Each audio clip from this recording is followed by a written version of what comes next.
Hello students, कैसे हैं आप सब। आई होप आप सबकी दिवाली बहुत ही अच्छी रही होगी, सबने खूब एंजॉय किया होगा। पर अब टाइम है कि दोबारा से सारे फेस्टिविटी मोड से हम बाहर आएं and let us start studying again. तो फुल कंसंट्रेशन, अपना पूरा ध्यान इधर।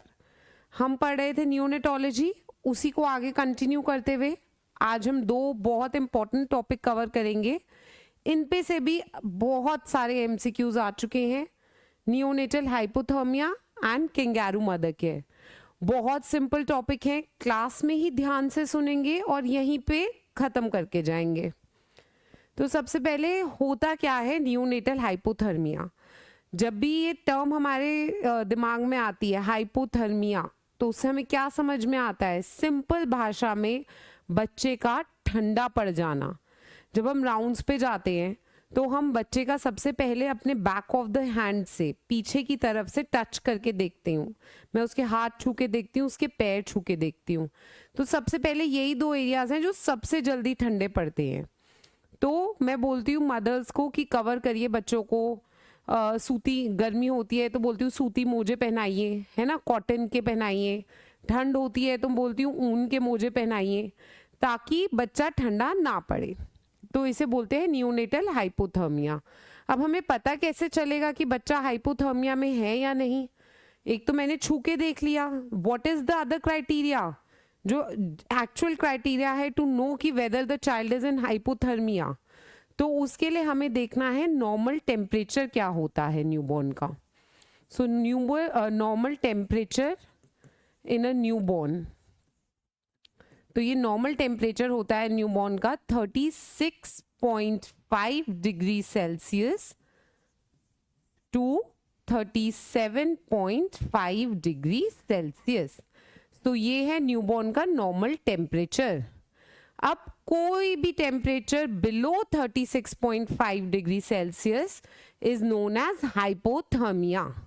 तो hypothermia is temperature less than 36.5 degree Celsius. कितने तरह का होता है, हम कैसे डिवाइड करते हैं नियोनेटल हाइपोथर्मिया को? हम इसे 3 पार्ट्स में डिवाइड करते हैं। So first is mild hypothermia, next is moderate and third is severe hypothermia. ठीक है, severe, moderate and severe hypothermia. तो जो माइल्ड हाइपोथर्मिया है उसे हम एक और टर्म बोलते हैं कोल्ड स्ट्रेस, जिस पे क्वेश्चन आया हुआ है कि when do we say that the child is in cold stress. तो कोल्ड स्ट्रेस भी बोलते हैं इसे। कोल्ड स्ट्रेस का टेम्परेचर क्या होता है? 36 to 36.5 डिग्री सेल्सियस। तो ये है कोल्ड स्ट्रेस का टेम्परेचर। तो माइल्ड हाइपोथर्मिया या cold stress temperature is 36 to 36.5 degree Celsius. इसमें ऑप्शन में टेम्परेचर था 36 to 36.4 degree Celsius, which is also correct. Next आता है मॉडरेट। मॉडरेट क्या टेम्परेचर होता है? 32 to 36 degree C. And severe क्या होता है? Less than 32 degree Celsius. ठीक है, तो ये बात हो गई हमारी कि नॉर्मल बॉडी का न्यूबॉर्न का टेम्परेचर कितना होता है। माइल्ड, मॉडरेट, सीवियर, हाइपोथर्मिया क्या होता है। नेक्स्ट आता है टेम्परेचर लेना कहाँ है, न्यूबॉर्न का टेम्परेचर लेते कहाँ है। So the temperature is measured in axilla. Newborn के एक्सिला में टेम्परेचर लेते हैं। तो अभी तक ये जो भी हम बात कर रहे हैं कि नॉर्मल टेम्परेचर क्या होता है, माइल्ड क्या है, मॉडरेट क्या है, सीवियर क्या है, ये सब एक्सिला की बात कर रहे हैं। तो हमने टेम्परेचर कहाँ लिया है? एक्सिला में। थर्मामीटर कहाँ लगाया है? एक्सिला में। यहाँ क्वेश्चन आया था कि कितने मिनट के लिए लगाना है थर्मामीटर एक्सिला में। तो इसका आंसर है द एक्सिला में जो थर्मामीटर लगाना है it should B for 3 minutes. तो 3 मिनट के लिए एक्सिला में थर्मामीटर लगाना है टेम्परेचर लेने के लिए। ठीक है, सारे इंपॉर्टेंट क्वेश्चंस हैं, बारी बारी हम कवर कर रहे हैं, ध्यान से सुनते जाइए। जब आप एमसीक्यू सॉल्व करने बैठेंगे तो धड़ धड़ हो जाएंगे सारे एमसीक्यूज, अगर क्लास में आपने ध्यान से सुना है। ये हो गया कि हमने एक्सिला में मेजर किया है, 3 मिनट के लिए मेजर किया है हाइपोथर्मिया क्या होता है।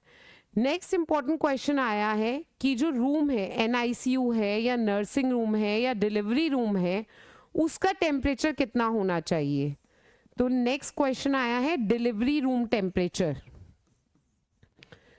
तो जो ओपी गई किताब है वो एक सिंगल टेम्परेचर में बता रही है, तो वो है 25 degree Celsius.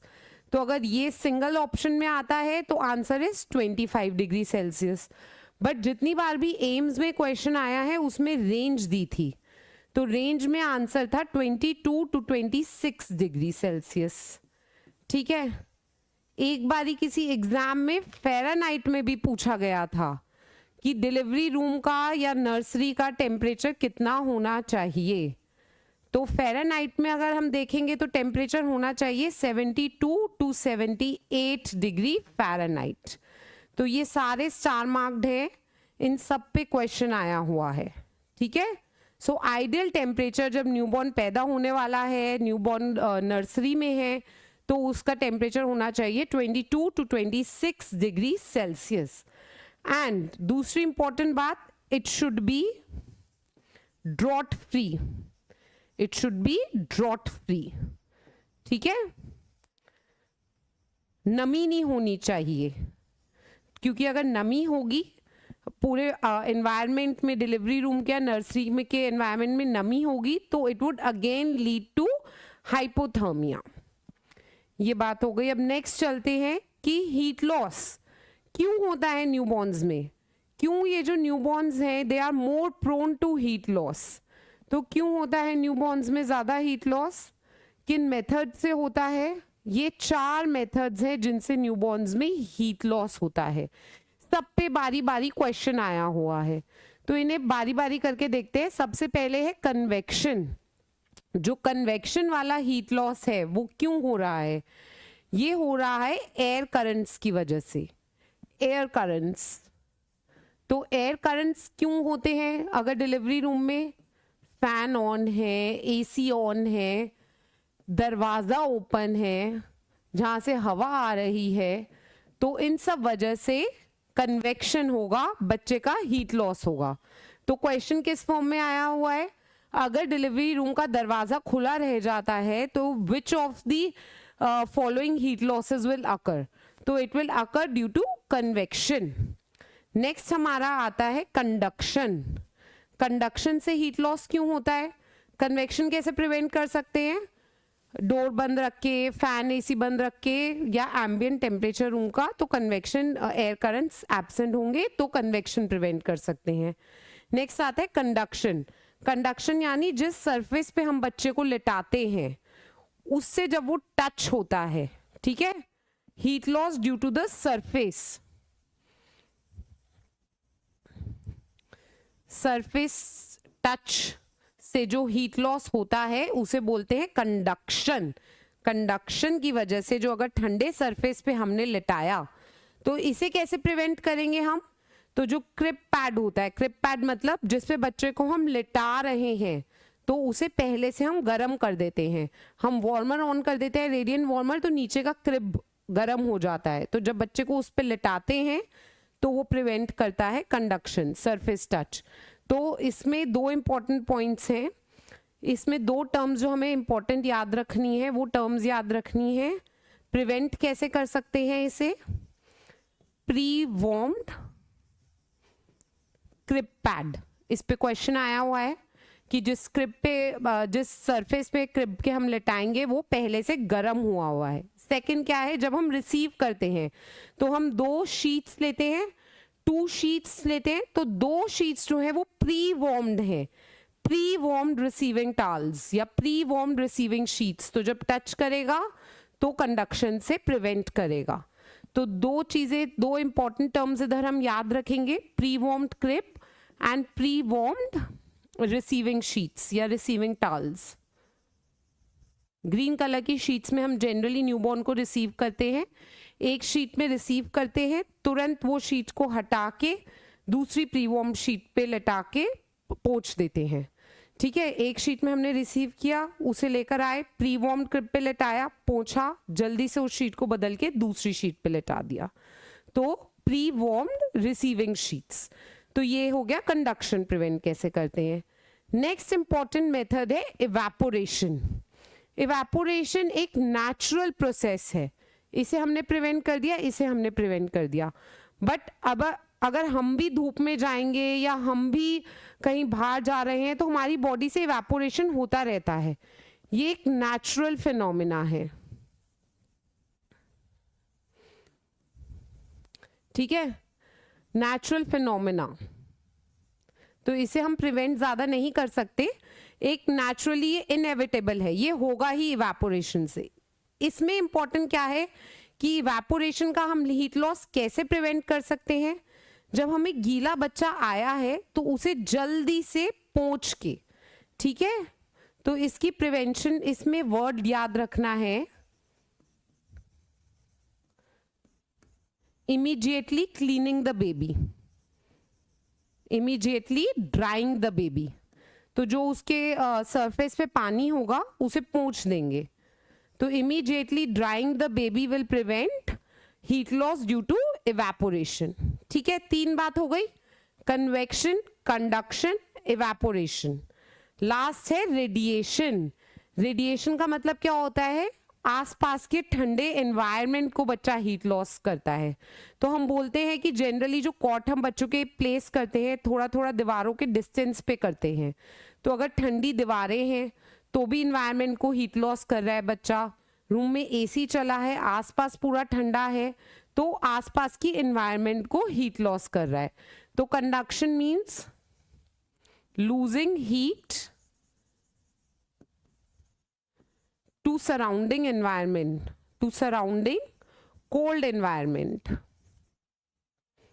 cold environment, example cold walls।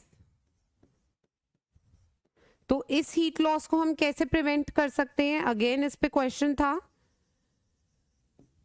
तो हम जनरली क्या होता है आजकल जो भी डिलीवरी रूम होते हैं तो उस पे जो नर्सिंग कॉर्नर, रिसक्सिटेशन कॉर्नर होता है, उस पे हम रेडिएंट वार्मर रख देते हैं।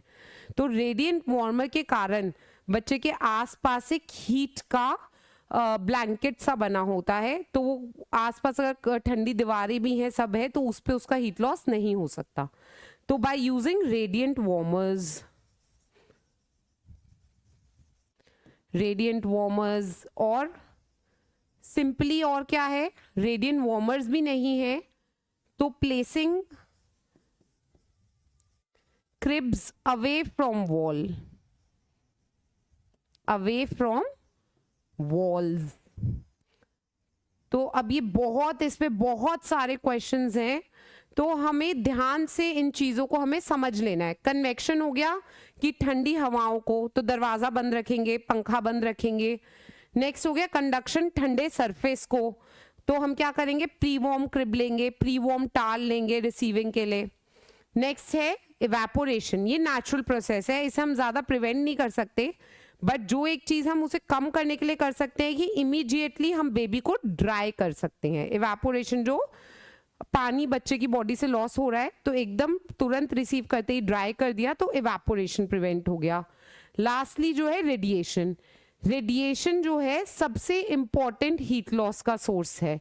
इसे कैसे प्रिवेंट कर सकते हैं, कोल्ड वॉल से दूर रखना है अब कॉट्स को, रेडिएंट वार्मर्स यूज कर सकते हैं। तो इसमें हम आते हैं सोर्स, मोस्ट इंपॉर्टेंट कौन सा है हीट लॉस का सोर्स, मोस्ट इंपॉर्टेंट जिससे सबसे ज्यादा हो रहा है वो है रेडिएशन। सबसे ज्यादा हीट लॉस जिससे होता है, सबसे इंपॉर्टेंट हमें जिसे प्रिवेंट करना है वो है रेडिएशन। और कौन सा है जो इनएविटेबल है, सबसे कॉमन है, होना ही होना है, evaporation. Excuse me, most common कौन सा है,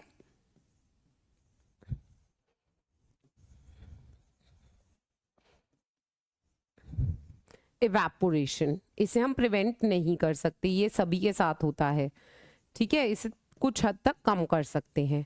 तो इवेपोरेशन मोस्ट कॉमन है, but most important heat loss newborn के लिए क्या है, रेडिएशन। अब एक जगह क्वेश्चन आया था कि क्यों न्यूबॉर्न्स में इतना हीट लॉस होता है? Why do newborns lose heat?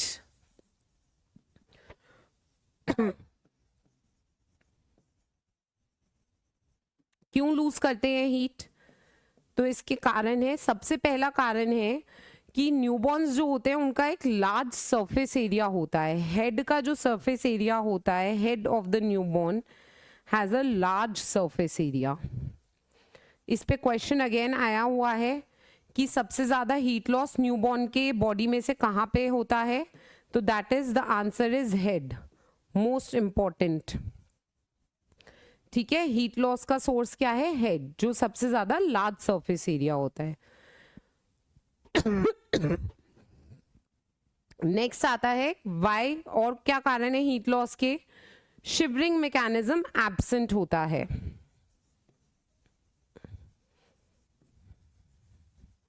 Absent shivering mechanism क्या होता है? जब हमें ठंड लगती है तो हमें कपकपी आती है, हमारी बॉडी में कपकपी ऐसे ऐसे चढ़ती है तो बॉडी हीट प्रोड्यूस करती है। बट न्यूबॉर्न्स में शिवरिंग मैकेनिज्म एब्सेंट होता है। हम आगे पढ़ेंगे कि न्यूबॉर्न्स में क्या होता है। न्यूबॉर्न्स में एक non shivering mechanism of heat production होता है, जिसके बारे में अभी I will discuss in detail. तो न्यूबॉर्न्स क्यों लूज कर रहे हैं हीट? एक तो लार्ज सरफेस एरिया हो गया, सबसे ज्यादा लार्ज सरफेस एरिया किसका है? हेड का है। और सेकेंड चीज क्या हो गई? Absent shivering mechanism. थर्ड चीज क्या है? न्यूबॉर्न्स में भी जो लो बर्थ वेट बेबीज और प्रीटर्म बेबीज हैं, और प्रीटर्म बेबीज हैं, they have less brown fat. तो अब हम जानते हैं ब्राउन फैट क्या है। तो हमने इधर दो टर्म्स सुनी है, non shivering heat mechanism, heat production mechanism and brown fat. तो इन पे डिटेल में पढ़ते हैं। तो हीट लॉस के कारण पता लग गए, कंडक्शन, कन्वेक्शन, रेडिएशन, इवेपोरेशन। उसके बाद लार्जेस्ट सरफेस एरिया हेड का होता है जहां से लॉस होता है। थर्डली ब्राउन फैट कम होता है प्रीटर्म में और लो बर्थ वेट बेबीज में। और non shivering heat mechanism important है न्यूबॉर्न्स में, शिवरिंग मैकेनिज्म एब्सेंट होता है। ठीक है, तो अब हम देखते हैं कि हीट प्रोड्यूस कैसे करते हैं। हीट लॉसेस तो हमने सारे देख लिए। अब जब भी बॉडी में स्ट्रेस होता है तो बॉडी कैसे रिस्पॉन्ड करती है? Body sympathetic nervous system activate हो जाता है, सिंपैथेटिक सर्ज होती है, सिंपैथेटिक नर्वस सिस्टम एक्टिवेट हो जाता है। तो इसमें क्वेश्चन क्या आया है? जब सिंपैथेटिक एक्टिवेट होता है सिस्टम न्यूबॉर्न्स में हाइपोथर्मिया के रिस्पॉन्स में, तो क्या रिलीज करता है? तो ये रिलीज करता है नॉरएपिनेफ्रिन। ठीक है, ये क्वेश्चन आया हुआ है कि क्या रिलीज होता है न्यूबॉर्न्स में जब ये शिवरिंग मैकेनिज्म, ये जब न्यूबॉर्न्स में हीट लॉस होता है तो क्या जनरेट होता है? नॉरएपिनेफ्रिन। ठीक है, ये जनरेट होता है। अब नॉरएपिनेफ्रिन क्या करता है? नॉरएपिनेफ्रिन करता है वेजो कंस्ट्रिक्शन। तो इट रिजल्ट्स इन वेजो कंस्ट्रिक्शन। ये भी क्वेश्चन आया हुआ है, वेजो कंस्ट्रिक्शन होती है या वेजो डायलिटेशन होती है। तो ये वेजो कंस्ट्रिक्शन करता है जिसकी वजह से हीट लॉस प्रिवेंट हो जाता है। ठीक है, तो पहला मैकेनिज्म ये हो गया। सेकेंड मैकेनिज्म हो गया universal flexion, position of universal flexion. Newborn हमेशा ऐसे सिकुड़ के रहता है ताकि कम बॉडी एक्सपोज हो टू द एनवायरनमेंट और लॉसेस कम हो। तो ये जो सिकुड़े हुए पोजीशन को हम बोलते हैं एटीट्यूड ऑफ यूनिवर्सल फ्लेक्शन। तो हो गया ये। ठीक है, पहला हो गया सिंपैथेटिक सर्ज जिसमें रिलीज होता है नॉरएड्रेनालिन, जहां पे क्वेश्चन आया हुआ है, जो कि कराता है वेजो कंस्ट्रिक्शन, जिस पे भी क्वेश्चन आया हुआ है। सेकेंड मैकेनिज्म है यूनिवर्सल फ्लेक्शन, और थर्ड मैकेनिज्म है non shivering thermogenesis. Non shivering thermogenesis, जिसकी डिटेल हम पढ़ते हैं। तो नॉन शिवरिंग थर्मोजेनेसिस न्यूबॉर्न्स में जो होता है, it happens due to the brown fat. कहाँ पे होता है? तो ये टर्म सुनते जाइए, ब्राउन फैट, ब्राउन फैट में होता है। ठीक है, अब ब्राउन फैट कहाँ कहाँ होता है? नेक्स्ट क्वेश्चन इंपॉर्टेंट आया हुआ है, ये क्वेश्चन आया हुआ है कि ब्राउन फैट कहाँ कहाँ होता है। तो ब्राउन फैट होता है नेप ऑफ द नेक, यानी गर्दन के पीछे, nap of the neck. Second ये कहाँ होता है?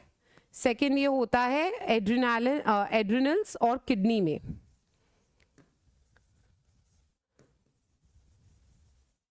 ठीक है, नेक्स्ट ये होता है इंटरस्कैपुलर रीजन में, दो स्कैपुला के बीच में, इंटरस्कैपुलर रीजन। नेक्स्ट कहाँ होता है? ये एक्सिला के अंदर। और नेक्स्ट होता है ग्रोइन। तो ये इंपॉर्टेंट चीजें हैं जो याद रखनी है।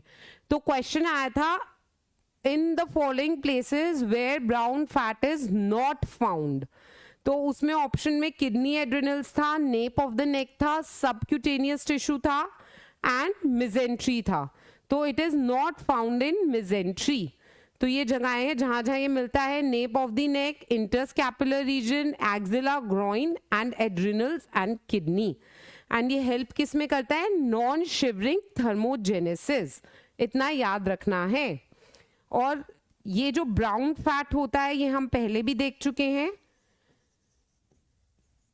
is less in preterm and low birth weight babies, LBW यानी लो बर्थ वेट। तो लो बर्थ वेट बेबीज में और प्रीटर्म बेबीज में ब्राउन फैट कम होता है। अब नेक्स्ट ये बात हो गई, हमने सारा देख लिया कि नॉर्मल टेम्परेचर कितना होता है, हाइपोथर्मिया किसे बोलते हैं, हीट लॉस कैसे होता है 4 मेथड से, हीट प्रोडक्शन कैसे होती है न्यूबॉर्न्स में, नॉन शिवरिंग थर्मोजेनेसिस क्या होती है। नेक्स्ट इंपॉर्टेंट चीज है clinical picture of a hypothermia. इस पे भी बहुत बारी क्वेश्चन आया हुआ है। क्लिनिकल सिम्टम्स क्या क्या हमें देखने को मिलेंगे, symptoms and science of hypothermia. तो सबसे पहले जब भी बच्चा हाइपोथर्मिया में होगा तो हीट प्रोडक्शन के लिए बॉडी की जितनी भी कैलोरीज है बच्चा जल्दी जल्दी बर्न करेगा, तो which will ultimately lead to hypoglycaemia. ठीक है, हाइपोग्लाइसीमिया हो सकता है बच्चे में, ये भी था ऑप्शंस में। नेक्स्ट है कि heat loss, body surface area से वाटर जा रहा है, साथ में इलेक्ट्रोलाइट्स भी जा रहे हैं, इस तरह से याद रखेंगे। तो हाइपोनेट्रीमिया और हाइपोकेलीमिया, मतलब less of sodium and less of potassium मिल सकता है। कहीं पे भी हाइपर टर्म नहीं आया है इसमें, तो आपके ऑप्शन में हाइपरनेट्रीमिया था, तो hypernatraemia is not the answer. Next, it can lead to hypoxia, जो हीट प्रोडक्शन कर रहा है उसके लिए ज्यादा ऑक्सीजन यूटिलाइज कर रहा है, तो हाइपोक्सिया हो सकता है। जब सारी कैलोरीज बर्न हो गई, फैट बर्न करना शुरू कर देगा, तो it would lead to metabolic acidosis, metabolic acidosis. ठीक है, मेटाबॉलिक एसिडोसिस हो जाएगा। ग्रेजुअली जब ये बढ़ता जाएगा, still we haven't done anything to prevent this hypothermia, तो बच्चा लेथार्जिक हो जाएगा, एपनिया में जा सकता है, हार्ट रेट लो हो जाएगा, ब्रैडिकार्डिया हो जाएगा। ठीक है, इनिशियली हमें बच्चे को टैकीकार्डिया मिलता है क्योंकि सिंपैथेटिक सर्ज है, बट अगर ये हाइपोथर्मिया का प्रोसेस कंटिन्यू होता रहा तो एंड में बच्चा लेथार्जिक हो जाता है, एपनिया हो जाता है, सांसें धीरे लेने लगता है एंड ब्रैडिकार्डिया हो जाता है और पुअर फीडिंग पे चला जाता है, कम दूध पीने लगता है। तो ये है क्लिनिकल सिम्टम्स एंड साइंस। तो इस पे बहुत बारी क्वेश्चन आया हुआ है कि which is not a clinical symptom या which is not a clinical sign of hypothermia. तो उसमें हमारे पास एक बार ये आंसर था हाइपरग्लाइसीमिया, रॉन्ग, तो हाइपरग्लाइसीमिया नहीं होगा। एक बार ही हाइपरनेट्रीमिया था, तो हाइपरनेट्रीमिया नहीं होगा। एक था increase activity of the child, no, the child is lethargic, उसमें एनर्जी नहीं बच रही है, सारी एनर्जी तो हीट प्रोडक्शन में यूज हो रही है, तो child can not be over active. तो these are the clinical science and symptoms which is again very important. Prevent कैसे करते हैं, प्रिवेंशन ऑफ हाइपोथर्मिया। तो इधर एक इंपॉर्टेंट टर्म याद रखनी है, वार्म चेन। वार्म चेन होती है, वार्म चेन के 10 स्टेप्स होते हैं जो कि हम याद रखेंगे ताकि जब भी हम डिलीवरी लेने जा रहे हैं बच्चे की, या बच्चा हम नर्सरी में रिसीव कर रहे हैं, तो अगर ये स्टेप्स हम याद रखेंगे तो ultimately we can prevent hypothermia. तो वार्म चेन का सबसे पहला पार्ट है वार्म डिलीवरी रूम। ठीक है, क्या टेम्परेचर होना चाहिए वार्म डिलीवरी रूम का, बताओ? Yes, 22 to 26 degree Celsius. Next है वार्म रिसक्सिटेशन कॉर्नर। जब हमने बच्चा रिसीव कर लिया तो हम बच्चे को ले आते हैं ना साइड में एक कॉट पे, तो वार्म रिसक्सिटेशन कॉर्नर, जिसका भी हमने पढ़ लिया था कि अगर हो सके तो रेडियंट वार्मर होना चाहिए, या प्री हीटेड शीट्स होनी चाहिए, pre heated receiving crib pad होना चाहिए, तो वार्म रिसक्सिटेशन कॉर्नर। थर्ड चीज क्या होनी चाहिए? इमीडिएटली ड्राई द बेबी, ये भी हमने पढ़ा था, immediately dry the baby. Dry करने के बाद हम क्या करते हैं? मदर को दे देते हैं, मदर को put it on mother's abdomen, तो स्किन टू स्किन।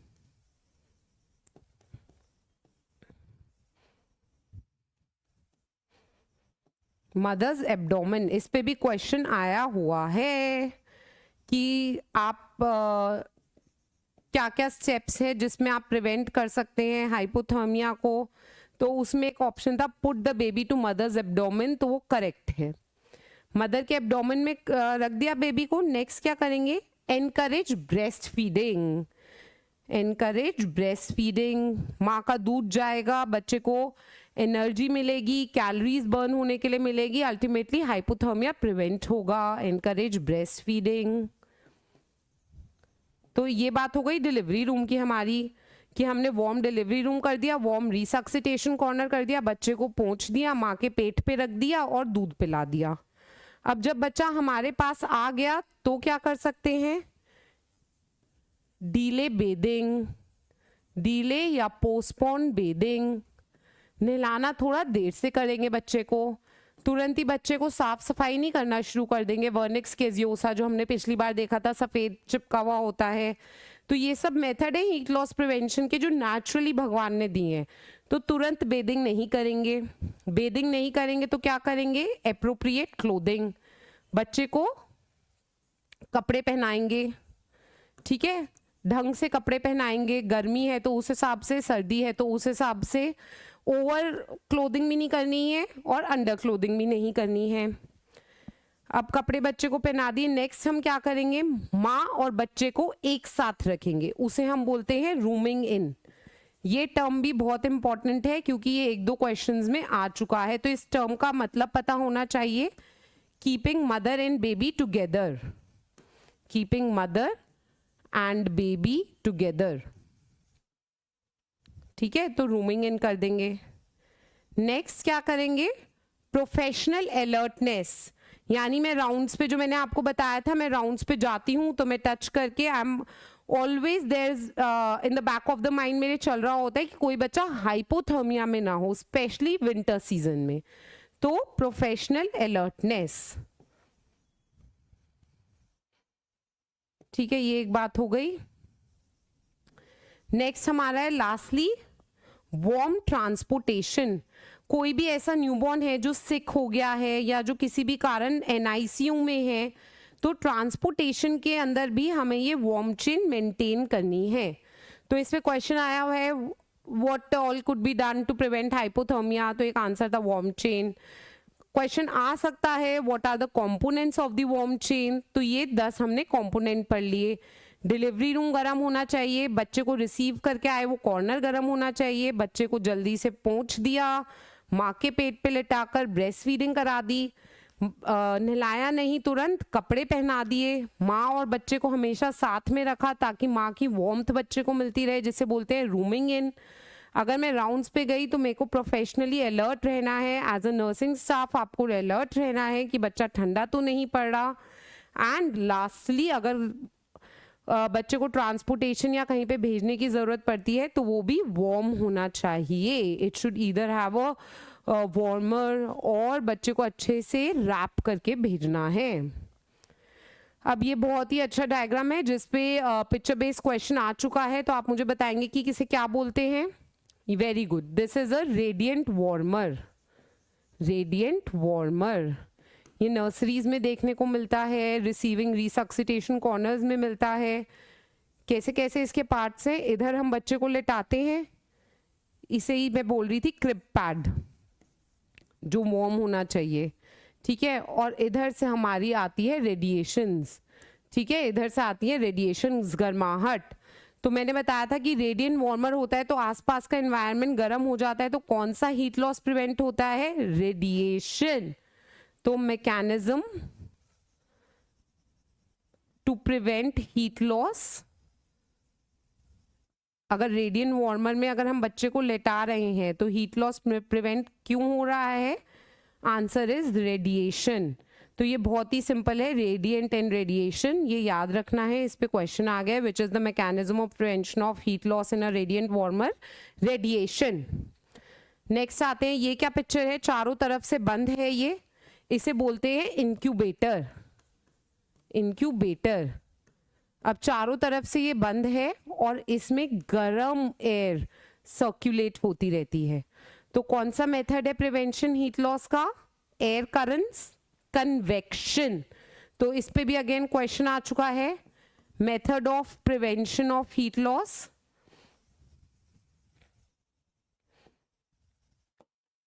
तो ये है कन्वेक्शन, तो ये याद रखेंगे, कन्वेक्शन, ठीक है। Method of prevention of heat loss is known as convection. तो ये हाइपोथर्मिया का ऑलमोस्ट हमने सारी चीजें कवर कर ली हैं। नेक्स्ट टॉपिक आते हैं हम kangaroo mother care. Kangaroo mother care is also another yet important mechanism to prevent hypothermia in low birth weight and preterm babies. इससे पहले ना हम एक चीज इंपॉर्टेंट और पढ़ लेते हैं जिसमें क्वेश्चन आया हुआ है, TNE क्या होता है, ये थर्मो न्यूट्रल एनवायरनमेंट। तो एक डेफिनेशन दी हुई थी और ऑप्शंस में था thermo neutral environment,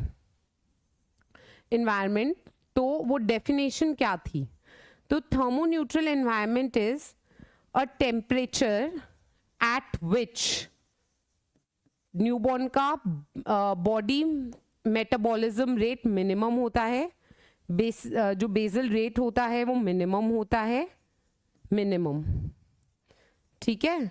oxygen utilisation minimum होती है, minimum oxygen utilisation, and the newborn maintains body temperature.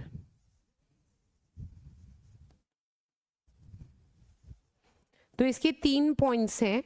तो क्वेश्चन था, what is the following known as a temperature at which the newborn has minimum BMR, minimum oxygen utilization and maintains the body temperature, तो उसे हम बोलते हैं thermo neutral environment. तो ये option में था जिसे आपको करना है टिक, जिसमें सबसे कम ऑक्सीजन यूटिलाइजेशन हो रही है, सबसे कम बच्चे को हीट प्रोडक्शन करनी पड़ रही है, बेसल मेटाबॉलिज्म रेट सबसे कम है, स्टिल बच्चा अपना बॉडी टेम्परेचर मेंटेन कर रहा है। So this is known as this is known as thermoneutral environment. Next चलते हैं हम KMC पे, kangaroo mother care, yet and other very important topic. Kangaroo mother care, जैसे कंगारू होता है उसके आगे एक पाउच होता है जिसमें वो अपने बच्चे को अपने पास रखता है, स्किन टू स्किन टच से रखता है, उसी पे ये नाम दिया गया है कंगारू मदर केयर। तो आता है कि किन बच्चों में देते हैं, कैंडिडेट्स कौन है, सब बच्चों में तो नहीं दे रहे, तो किन बच्चों में दे रहे हैं, तो ये हम देते हैं हीमोडायनेमिकली स्टेबल, जिन्हें बहुत ज्यादा मॉनिटरिंग नहीं चाहिए, haemodynamically stable preterm and low birth weight babies, ठीक है। Preterm and low birth babies जो हीमोडायनेमिकली स्टेबल हैं, जिनका heart rate, blood pressure, respiratory rate सब स्टेबल है, उन बच्चों में देंगे। तो एक इसमें 3 कैटेगरी बताई है, अगर 1200 ग्राम का बच्चा है, 1200 से 1800 ग्राम का बच्चा है और 1800 ग्राम का बच्चा है। तो इन दोनों बच्चों में हो सकता है और भी दिक्कतें हो सकता है इनमें इन्फेक्शन हो सकता है दे हैव ब्रीदिंग ट्रबल्स, तो माइट हैव टू वेट। अगर हीमोडायनेमिकली स्टेबल नहीं है तो we might have to wait, but जो 1800 ग्राम का हीमोडायनेमिकली स्टेबल है उसे इमीडिएटली देना है। तो हम इतनी बातें क्यों कर रहे हैं, क्योंकि यहाँ पे एक क्वेश्चन आया हुआ है। तो क्वेश्चन क्या था, which is the ideal weight to give kangaroo mother care? So the answer was 1800 grams. The ideal weight to give kangaroo mother care is 1800 grams. तो ये हो गई बात। नेक्स्ट देखते हैं कैसे देते हैं कंगारू मदर केयर। तो ये भी कंगारू मदर केयर दे रही है, ये भी कंगारू मदर केयर दे रही है, दोनों के अंदर ही आइडेंटिफिकेशन में भी आई हुई है पिक्चर्स। तो क्या क्या होता है, पोजीशन कैसी होती है मदर की। मदर स्ट्रेट भी हो सकती है जैसे कि हम सेकंड पिक्चर में देख रहे हैं, या पोजीशन हो सकती है सेमी रिक्लाइन। तो सेमी रिक्लाइन पोजीशन क्यों प्रेफर करते हैं, ताकि न्यूबॉर्न तुरंत अगर दूध पी के है, सीधा है बच्चा, तो वॉमिटिंग कर सकता है। अगर हम सेमी रिक्लाइन पोजीशन में हैं तो इट हेल्प्स न्यूबॉर्न को उल्टी करके रीगर्जिटेशन ना हो, वो प्रिवेंट करने के लिए। तो semi recline position. Skin to skin touch, skin to skin, ठीक है, जैसे कंगारू रखता है स्किन टू स्किन, वैसे ही बच्चा स्किन टू स्किन मदर से रहेगा। थर्ड हम क्या देख सकते हैं, बच्चे का नेक। बच्चे का नेक हल्का सा एक्सटेंडेड है और एक साइड मुड़ा हुआ है। तो नेक on one side and slightly extended, ठीक है, नेक on one side and slightly extended. I hope सबको समझ में आ रही हैं सारी चीज़ें, बहुत इंपॉर्टेंट है, आपको ये वर्ड्स में भी देना चाहिए। एंड बहुत इंपॉर्टेंट मैकेनिज्म है to decrease the mortality in newborn babies. जो सिक न्यूबॉर्न बेबीज हैं और लो बर्थ वेट के पैदा हुए हैं उनमें बहुत ज़रूरी है, ठीक है। तो नेक वन साइडेड हो गया। बच्चे को कवर कैसे किया हुआ है मदर ने, कवर्ड विद ओपन गाउन, या फिर इस केस में मदर ने कैसे कवर किया हुआ है, ये KMC ब्लैंकेट्स आने लग गए हैं, इन्हें KMC ब्लैंकेट या जैकेट बोलते हैं, KMC जैकेट्स आती हैं, ठीक है। अब बच्चे का क्या क्या कवर है, हेड इज कवर्ड, पैर में बच्चे ने सॉक्स पहनी हुई है और नैपी पहनी हुई है, ठीक है। बच्चा माँ के छाती से है, एक साइड पे मुंह मुड़ा हुआ है, हल्का सा गर्दन एक्सटेंडेड है, सर कवर्ड है, नैपी पहनी हुई है, सॉक्स पहनी हुई है, आगे से मदर ने अपने कपड़ों में ढका हुआ है। और बच्चे का पोजीशन क्या है, फ्लेक्शन, फ्रॉग पोजीशन, चिपटा हुआ है एकदम मदर से फ्रॉग पोजीशन में, दोनों हाथ पैर सिकोड़ के, frog position. So these are the, this is the method how we give KMC। तो ये इंपॉर्टेंट है कि KMC ऐसे देना है। नेक्स्ट कब है कि हम KMC स्टॉप कब करना है, व्हेन टू स्टॉप KMC। देते रहे बच्चे को, कब तक दे बच्चे को, या तो वो बच्चा अगर हम प्री टर्म के लिए दे रहे हैं तो या तो बच्चा टर्म हो गया, ठीक है। अगर हम लो बर्थ वेट के लिए दे रहे हैं तो बच्चे का birth weight more than equal to 2.5 kg हो गया, और या फिर बच्चा मेंटेन ही नहीं कर रहा है, हम ऐसे रख रहे हैं, हाथ पैर मार रहा है, तो अनेबल टू मेंटेन। ये 3 कारण हैं जिससे हमें स्टॉप करनी चाहिए KMC। टर्म हो गया है बच्चा, बर्थ वेट नॉर्मल हो गया है मोर देन 2.5 kg, या बच्चा is not maintaining the position, in cases में हमें KMC स्टॉप कर देनी चाहिए। कितनी देर देनी चाहिए, हाउ लॉन्ग, देखो कितनी लंबी देनी चाहिए इसकी कोई लिमिट नहीं है। 10 घंटे दे सकते हैं, 12 घंटे मदर ऐसे रख सकते हैं, दूध पिलाए फिर रख ले। लिमिट है कि कम से कम मिनिमम 1 आवर, जिस पे क्वेश्चन आया हुआ है, minimum 1 our.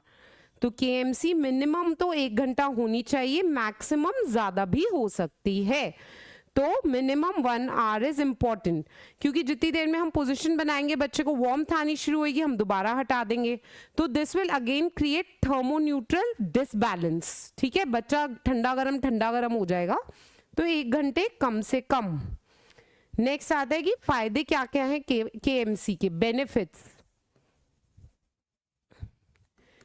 Exclusive breast feeding, mother से ही चिपटा हुआ है बच्चा, वहीं पे दूध पी लेगा, फिर से उसी पोजीशन में चला जाएगा, तो मदर के रिफ्लेक्सेस भी अच्छे हो जाते हैं, ब्रेस्ट मिल्क भी अच्छे से उतरने लग जाता है। तो breast feeding decrease mortality, early neonatal mortality decrease करता है, हाइपोथर्मिया डिक्रीज करता है।